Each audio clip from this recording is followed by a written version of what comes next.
Luis, te quería preguntar una cosa. En relación a toda la situación que estamos viviendo en nuestro país, ¿está bueno que nosotros como cristianos nos involucremos en la política? Es una muy buena pregunta y es de difícil respuesta realmente, pero como cristianos nosotros tenemos que pensar primeramente qué es lo que dice Cristo respecto de esto, qué es lo que dice Dios respecto de la política. ¿Y qué dice él? ¿Él se involucró? ¿Y si fue así, cómo? En rigor de verdad, Él se involucró desde el principio.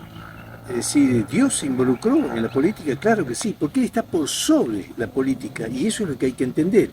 Porque el pensamiento actual es un pensamiento que está secularizado, es un pensamiento en donde pone a Dios dentro de los templos y de ahí no salga. Su papel es entretener, entre comillas, a los fieles ahí dentro de los templos. Y la política es cuestiones de los hombres, de nosotros. Entonces, esa separación que se hace de Dios respecto de la política es el principal obstáculo que uno tiene para ver con claridad cómo interviene Dios en la política. ¿Y algún consejo práctico que nos puedas dar en relación a eso? Y hay que subordinar a la política al propósito que Dios tiene para la humanidad, cosa que no se hace habitualmente. El propósito eterno de Dios está presente, es dueño de todo. La respuesta a tu pregunta uno tiene que hacerla desde esta perspectiva. Dios es dueño de todas las cosas. Tiene un plan, un propósito para la humanidad. Si uno desconoce eso para hablar de política y lo saca a Dios afuera de esta discusión, ahí estamos. No te podría contestar si fuese así. Por ejemplo, en el Antiguo Testamento nosotros podemos ver cómo Él intervino en política, por llamarle, en los gobiernos, en el ejercicio de la autoridad de los reyes. ¿Cómo intervino en el Antiguo? Intervino de forma soberana. Intervino, por ejemplo, con José en Egipto. Intervino con David. Intervino con Moisés también en Egipto. Vale decir que Dios intervino poderosamente a lo largo de la historia de la humanidad y lo sigue haciendo. En relación al Nuevo Testamento, ¿cómo se manejó Jesús?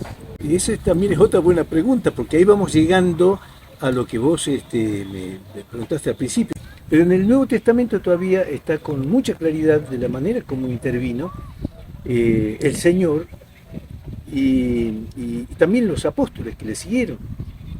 No está ausente de la vinculación del cristianismo con la política en el Nuevo Testamento. Por ejemplo, si hablamos de Jesús, ahí podemos decir que él no tomó una... Primero habría que pintar el panorama de cómo estaba el ambiente político en el tiempo de Jesús. Y el ambiente político en el tiempo de Jesús estaba para los judíos de una gravedad extrema. ¿Por qué motivo? Porque estaban dominados por una potencia extranjera mucho más poderosa que lo que es Estados Unidos ahora, que era el Imperio Romano. Entonces había un desasosiego y un enojo generalizado con la presencia de los romanos. Eran despreciados los romanos ahí. Y Jesús vino en ese tiempo, que se cometían muchas injusticias. Había una línea que era proclive a los romanos y otra línea que era enemigo de los romanos, como el caso de los celotes. Llamativamente Jesús tuvo dentro de sus filas, dentro de sus apóstoles, porque el Padre le designó a uno que era de extrema derecha, por llamarle de esa manera, que era Mateo, que era proclive, era un recaudador de los impuestos para los romanos, y el otro era Simón el Celote, que era, por llamarle ahora, un extremista de izquierda, que aborrecía a los romanos. Sin embargo, nunca se discutió de estos temas en la mesa de los apóstoles, al menos no está registrado eso, porque el reino de los cielos es superador a toda posición política que se pueda tener. Hoy en día vemos cristianos que están en un lado y están en el otro, y no hacen caso de estas cosas porque se dejan apasionar por una facción o por otra facción. Ahí tienen un apasionamiento desmedido por algo que es temporal y no por un apasionamiento por el reino de los cielos. Donde está tu tesoro, ahí está tu corazón. Si yo pongo mi tesoro en este partido o en este otro partido político, ahí voy a poner mi corazón, mi fuerza, me voy a disgustar cuando me contradicen, Pero si yo tengo mi corazón puesto en el reino de los cielos, voy a saber juzgar de una manera sanamente crítica una posición o la otra posición.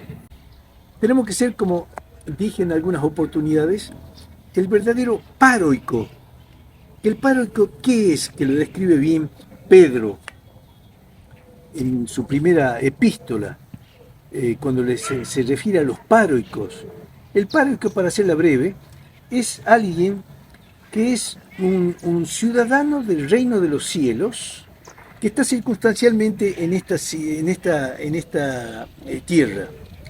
O sea que es un ciudadano de la tierra, pero es un ciudadano del reino de los cielos. Pero prevalece en su corazón el apasionamiento por el reino de los cielos. Es mucho más importante. Acá es el mejor de los ciudadanos, porque intervenir en política de la mejor manera es ser el mejor ciudadano, correcto, responsable, cumplidor, ser ejemplo entre los demás, ser luz entre los demás. Es la mejor manera o sea, en otras palabras, ser un buen discípulo, porque Cristo dice, cuando Él antes de ascender, una vez que resucitó, no dice Él, vayan e intervengan en cuanto partido político para influenciar en la humanidad. No le hace falta influir en los partidos políticos de el reino de los cielos a través de los partidos políticos, aunque pueda hacerlo.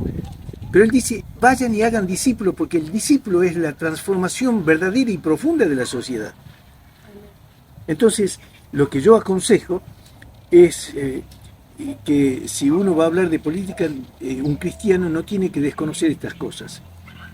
Porque si él se apasiona por una ideología, y se mete la camiseta de una ideología, necesariamente tiene que ser una persona que está alineada a ese pensamiento y tiene que denostar otros pensamientos. Y ahí pierde objetividad, pierde libertad. El cristiano tiene que ser libre en sus pensamientos. Cristo dice, conoceréis la verdad y la verdad os hará libre. La verdad de Cristo viene para libertarnos en nuestras mentes. Nosotros cuando entramos a militar apasionadamente en un partido político, perdemos esa libertad.